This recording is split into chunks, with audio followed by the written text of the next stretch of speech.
ये इंसान मौसीकी सुनता है, गाने सुनता है, कहता है मेरा डिप्रेशन कम होता है। मौलाना आपको क्या बताऊं कि जब मैं बहुत ज़्यादा परेशान होता हूं तो मैं बड़े ज़ोर से गाने लगाकर सुनता हूं, मेरी परेशानी डिप्रेशन कम हो जाता है। और कुछ लोग और भी होते हैं बेचारे जो ज़रा आगे बढ़ जाते हैं, वो कहते हैं मौसीकी रूह की ग़िज़ा है। सुना सुनकर फैसला किया और कहा कि मौसीकी रूह की ग़िज़ा है। एक साहब ने हज़रत मौलाना यूसुफ लुधियानवी रहमतुल्लाह अलैह के सामने कह दिया कि हज़रत वो एक साहब हैं, बहुत बड़े गुलूकार हैं, वो कहते हैं कि मौसीकी रूह की ग़िज़ा है। तो हज़रत ने आगे से फरमाया बिल्कुल ठीक ही कहता है। अब उन साहब को भी तवक्को नहीं थी कि हज़रत इस तरह उसको भी ठीक कह देंगे, लेकिन हज़रत ने फ़ौरन एक जुमला बोला। हज़रत ने फरमाया बिल्कुल ठीक ही कहता है, जैसी रूह वैसी ग़िज़ा, जैसी रूह वैसी ग़िज़ा। पाकीज़ा रूह के लिए पाकीज़ा ग़िज़ा, गंदी रूह के लिए गंदी ग़िज़ा। लाहौर में, पंजाब में एक बहुत बड़े प्रोफेसर हैं, उन्होंने बाकायदा इस पर रिसर्च की है। वो साइकोलॉजी के प्रोफेसर हैं बहुत बड़े। उन्होंने पीएचडी का थीसिस लिखा है और पीएचडी के थीसिस में उन्होंने उन्वान ही यही रखा है कि मौसीकी रूह की ग़िज़ा है। मुसलमान है और बड़ा काबिल आदमी कि मौसीकी रूह की ग़िज़ा है। इस पर दलाइल दी उसने, बहुत साइंसी दलाइल दी है। तो एक साहब मुझे कहने लगे कि कॉलेज यूनिवर्सिटी में पढ़ाता था, तो कहने लगे प्रोफेसर साहब, हाफिज़ साहब, वो आपसे मुलाकात करना चाहते हैं तो किस रोज़ आ जाएं। मैंने कहा किसी रोज़ आ जाएं, फ़लाँ वक्त फ़ारिग होता है। तो कहने लगे बस थोड़ी सी तैयारी कर लीजिएगा मौलाना, क्योंकि वो बड़ी रिसर्च की है उसने इस मौजू पर कि मौसीकी रूह की ग़िज़ा है। मैंने कहा कोई बात नहीं, आने दीजिए उनको। तशरीफ़ ले आए, बैठे, चाय वाय पी। मैंने कहा सुना है आपने बड़ी रिसर्च की है, आपका मौजू क्या था? मैं उन्हीं के मुंह से सुनना चाहता था। मैंने कहा आपका टॉपिक क्या है, मौजू क्या था? कहने लगे मेरा मौजू था कि मौसीकी रूह की ग़िज़ा है। मैंने कहा कमाल कर दिया आपने रिसर्च करके। बड़ी उनको शाबाश दी। जब वो बड़े खुश हो गए, फिर उसके बाद मैंने अर्ज़ किया, मैंने कहा ये जो आपने टाइटल पर लिखा ना मौसीकी रूह की ग़िज़ा है, बस मुझे इतना बता दीजिए कि लफ्ज़ रूह आपको कहाँ से मालूम हुआ है? ये लफ्ज़ रूह आपको किसने बताया? फिर मैं शुरू हो गया। मैंने कहा ये केमिस्ट्री के अंदर, इल्म कीमिया में आता होगा। कहने लगे नहीं वहाँ नहीं है। मैंने कहा फिर इल्म तबइयात में, फिज़िक्स में आता होगा। कहने लगे नहीं वहाँ भी उस किसी किताब में लफ्ज़ रूह नहीं है। मैंने कहा फिर ये बायोलॉजी में आता होगा, इल्म हयातियात में आता होगा। कहने लगे वहाँ भी नहीं है। मैंने कहा फिर ज़ूलॉजी में आता होगा, इल्म हैवानियात में आता होगा। कहने लगे वहाँ भी नहीं है। मैंने कहा फिर वो जो MBBS में डॉक्टरों को पढ़ाते हैं ना अनाटमी, इल्म तशरीहुल आज़ा, तो मैंने कहा उसके अंदर होगा। कहने लगे नहीं उसके अंदर भी नहीं है। मैंने कहा फिर डॉक्टरों को MBBS को पढ़ाते हैं फिजियोलॉजी, इल्म मनाफ़िउल आज़ा, तो उसके अंदर होगा रूह का लफ्ज़। कहने लगे वहाँ भी नहीं है। ये भी मैं बहुत मुख्तसर कर रहा हूँ। तो बात जब लंबी हो गई तो जब वो कहने लगे वहाँ भी नहीं है, वहाँ भी नहीं है, तो फिर मैंने अर्ज़ किया, मैंने कहा मैं आपको बताऊं कि आपको लफ्ज़ रूह कहाँ से मालूम हुआ है? कहने लगे बताइए। मैंने कहा वही इलाही से, वही इलाही से, कुरान से। और तो कोई किताब है ही नहीं जिसमें लफ्ज़ रूह मौजूद हो। तो मैंने कहा जिस वही इलाही ने रूह के बारे में आपको बताया है, उसी वही इलाही से पूछ लेते कि रूह की ग़िज़ा क्या है। अला बिज़िक्रिल्लाहि तत्मइन्नुल क़ुलूब, अला बिज़िक्रिल्लाहि तत्मइन्नुल क़ुलूब। आगाह रहो, अल्लाह के ज़िक्र से दिलों को इत्मीनान होता है। उसके बाद सिर्फ एक ही जुमला था। हाफिज़ साहब कहते थे मुझे, कहने लगा हाफिज़ साहब वाकई सोच में गलती हो गई, सोच में गलती हो गई। लफ्ज़ रूह भी हमें किसने बताया है? कुरान ने बताया। तो कभी कभी सुनने में गलती हो जाती है, सुनता है इंसान, फैसला करता है दुरुस्त है, लेकिन उस गलती की इस्लाह मुमकिन है सिर्फ किससे? वही इलाही से। वरना वही इलाही से हमें मालूम होता है कि ये जब इंसान गाना सुनता है तो इसको बड़ा मज़ा आता है, इसलिए कि मोबाइल की दुनिया है, आज बचना बहुत मुश्किल हो गया। तो हदीस सामने रखनी होगी जो हमारे तमाम तलबा उलमा को मालूम कि अलगिना युंबितुन निफाक़ फिल क़ल्बि कमा युंबितुल माउ ज़रअ औ कमा क़ाल अलैहिस्सलातु वस्सलाम, कि ये गाना इंसान के दिल के अंदर निफाक को इस तरह उगाता है जैसे कि पानी खेती को उगाता है, कि आप पानी दें ज़मीन को, खुद ब खुद पौधे उगने लगेंगे। बिल्कुल इसी तरह गाने सुनते जाइए, खुद ब खुद निफाक उगेगा, ईमान उतना उतना थोड़ा थोड़ा रुखसत होगा, फिर ना नमाज को दिल करेगा, ना माँ बाप का कहना मानने को दिल करेगा, ना नेक काम करने को दिल करेगा, फिर गुनाह में जाने को दिल करेगा। यही निफाक की निशानियाँ होती हैं। वही इलाही में हमें क्या बताते हैं कि कभी कभी हम हवास से फैसला करते हैं और वो फैसला गलत होता है, और वो सिर्फ वही इलाही से मुमकिन है।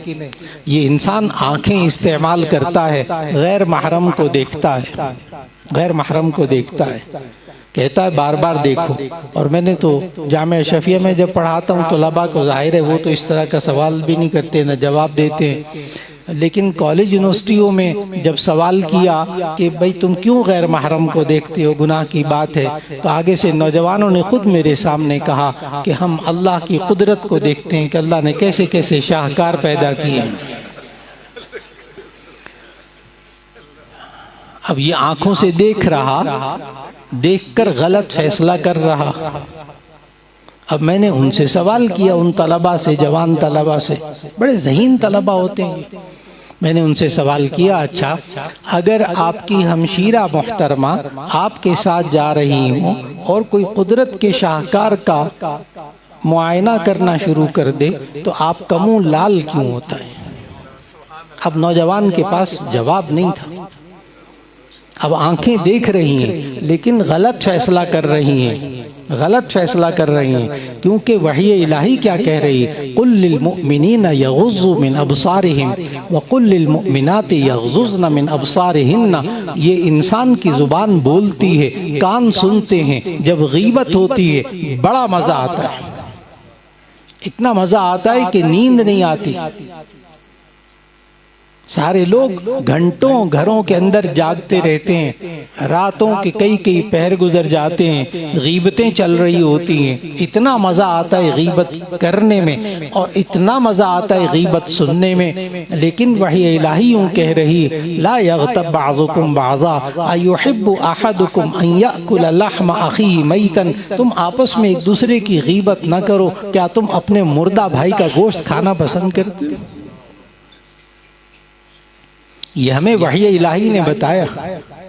ये इंसान बसा औकात क़ुव्वते अक़लिया को इस्तेमाल करता है और गलत इस्तेमाल करता है। जैसे आपको बहुत से लोग मिलेंगे जो यूं कहेंगे, मौलाना अगर हम एक किताब मार्केट से पब्लिशर से 100 रुपए की ले लें और तालिब इल्म को वो 110 रुपए की किताब बेच दें तो हमने कितना नफ़ा कमाया? 10 रुपए। पब्लिशर से किताब ली 100 रुपए की, आगे तालिब इल्म को दुकानदार ने बेची कितने की? 110 की, तो कितने कमाए? 10 रुपए। तो मौलाना अगर मैं किसी को 100 रुपया नकद दे दूं और फिर उससे कहूं कि 6 महीने के बाद इसको 110 रुपए मुझे वापस देना, तो आप इसको सूद कहते हो, आप इसको हराम रिबा कहते हो। हालांकि उधर भी उसने 10 रुपए नफा कमाया, इधर भी 10 रुपए नफा कमाया, तो उसने अकल लड़ाई, अकल लड़ाई, और ये अकल काफिरों ने भी लड़ाई। अल्लज़ीना याकुलूना रिबा ला यक़ूमूना इल्ला कमा यक़ूमुल लज़ी यतख़ब्बतु शैतानु मिनल मस ज़ालिका बिअन्नहुम क़ालू इन्नमल बैउ मिस्लुर रिबा। उन कुफार ने भी उस वक्त यही कहा था, अकल लड़ा के, इन्नमल बैउ मिस्लुर रिबा, कि ये बै भी तो सूद की तरह है। वहां भी 10 रुपए कमाते हैं, यहाँ भी 10 रुपए कमाते हैं। अल्लाह ताला ने आगे पता क्या कहा फौरन आयत में? अल्लाह ताला ने हिसाब किताब की बारीकियां नहीं बताई, वो अकल लड़ाते थे, कहते थे इन्नमल बैउ मिस्लुर रिबा, ये बै भी तो किसकी तरह होती है? सूद की तरह होती है। वहां भी 10 रुपए कमाता है, यहाँ भी 10 रुपए कमाता है, क्या फर्क है बीच में? अल्लाह ताला ने फिर बैंकिंग की बारीकियां नहीं बताई। अल्लाह ने आगे कहा, फौरन आगे जब उन्होंने कहा इन्नमल बैउ मिस्लु रिबा, अल्लाह ने आगे कहा अहल्लल्लाहुल बैअ व हर्रमर रिबा, अल्लाह ने बै को हलाल करार दिया है और रिबा को हराम करार दिया है। बात खत्म हो गई। यहाँ बहुत से लोग बैठे हुए हैं जो बेचारे कभी कभी ये जुबान पर ले आते हैं। मुआशरे में आपको बहुत सारे लोग मिलेंगे, वो कहते हैं मौलाना रिबा, सूद की तारीफ, उसकी डेफिनेशन कुरान में क्यों नहीं? रिबा की तारीफ कुरान में नहीं है, रिबा की डेफिनेशन तारीफ कुरान में नहीं है। अच्छा, ये नबी सल्लल्लाहु अलैहि वसल्लम ने बताई। वही इलाही है, हदीस भी वही इलाही है। अच्छा, बात होगी इसकी शुरू में। लेकिन मुफस्सिरीन ने ये लिखा कि अल्लाह ने यहाँ बै और रिबा में फर्क नहीं बताया, रिबा की तारीफ नहीं की। यूं कहा कि बै अल्लाह ने हलाल कर दी है और सूद को हराम कर दिया है। यहाँ मुफस्सिरीन ने बड़े कमाल की बात लिखी, बड़ी तवज्जो से आसान करके बयान करूंगा।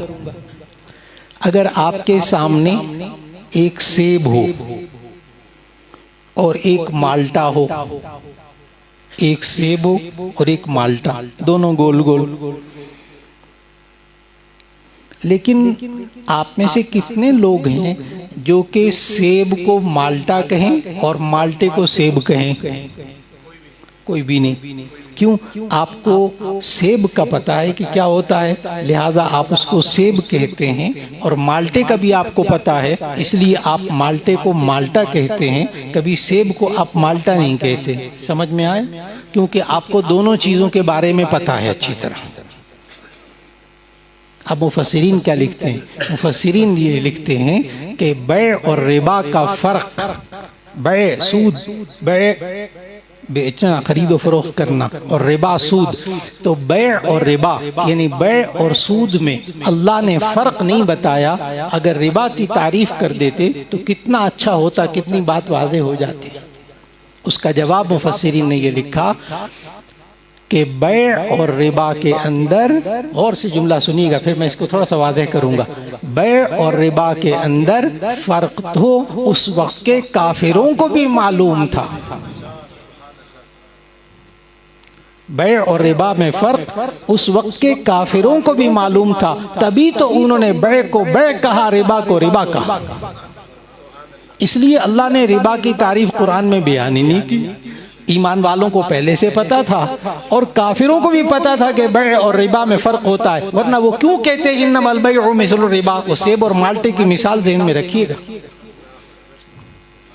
अगर आपको पता है कि सेब सेब है और माल्टा माल्टा है, तो आप कभी माल्टे को सेब नहीं कहेंगे, सेब को माल्टा नहीं कहेंगे। उन्होंने जब रिबा और बै के लिए अलग अलग लफ्ज इस्तेमाल किए उन काफिरों ने, तो उन काफिरों के ज़हन में ये बात मौजूद थी कि रिबा क्या होती, बै क्या होती। तो मालूम हुआ कि हमें इस अक्ली गुमराही से भी बचाने वाली कौन सी चीज है? वही इलाही। हम हवास से और हम अक्ल से फैसला करते हैं, कभी कभी गलती होती है। और बड़ी तवज्जो से ज़हन में रखिएगा कि हमें वही इलाही से और क्या पता चलता है। वही इलाही से हमें दूसरी बात पता चलती है, इस कायनात का पैदा होना, इस इंसान का पैदा होना, इस कायनात का आगाज, ये भी हमें वही इलाही से मालूम होता है। जब दर्स आप बार बार सुनेंगे, तशरीफ रखेंगे, और जब सुनते हैं उन्हें मालूम है कि अल्लाह ने इंसान की पैदाइश के बारे में भी बताया, और अल्लाह ने इंसान क्या पूरी कायनात की पैदाइश के बारे में एक एक बात बताई वही इलाही के अंदर।